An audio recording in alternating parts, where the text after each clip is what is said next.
Hello friends, कैसे आप सब लोग and thanks for watching my channel. Friends, इस वीडियो में हम अदानी पावर के बारे में डिस्कस करेंगे और यहाँ पे फिर से आपको एक फ्रेश मोमेंटम दिखना शुरू हो गया है। और हमें पता है जब ये शेयर चलते हैं तो किस तरीके से चलते हैं। अब बात यह है कि दोनों साइड में मूव्स बहुत वोलेटाइल रहते हैं।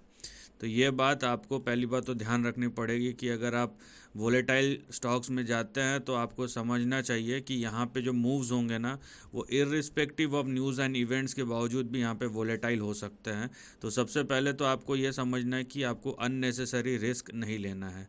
तो उसको अगर आप देखेंगे तो सबसे पहली बात तो 293 या 294 के ऊपर आपका जो छोटा सा कंसोलिडेशन हुआ था उसके ऊपर ब्रेकआउट हुआ है।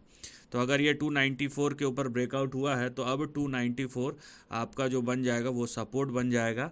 और जो बड़ा सपोर्ट है फ़िलहाल अभी हाल फिलहाल के कुछ दिनों या कुछ हफ्तों का, वो है 234 पे। तो ये आपका स्टॉप लॉस बन जाएगा। तो सबसे पहली बात, इन दोनों लेवल्स के नीचे आपको नहीं जाना है। ठीक है, इन दोनों लेवल्स के ऊपर सस्टेन करना पड़ेगा शेयर को।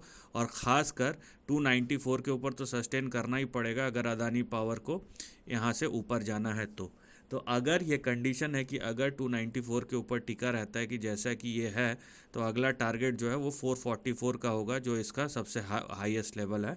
और 444 या 445 के फर्दर अगर सस्टेन करे तो यहाँ पे नया ट्रेंड शुरू होगा। तो ये तो हो गई फ़िलहाल की कहानी कि अभी तक की क्या स्टोरी है।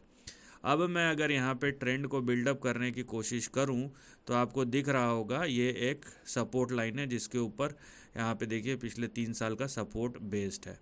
और नंबर 2, अगर अदानी पावर यहाँ पे 444 के ऊपर जाता है, द लीस्ट, ओके, 444 के ऊपर जाता है और सस्टेन करता है तो उस केस में तो ब्रेकआउट होगा।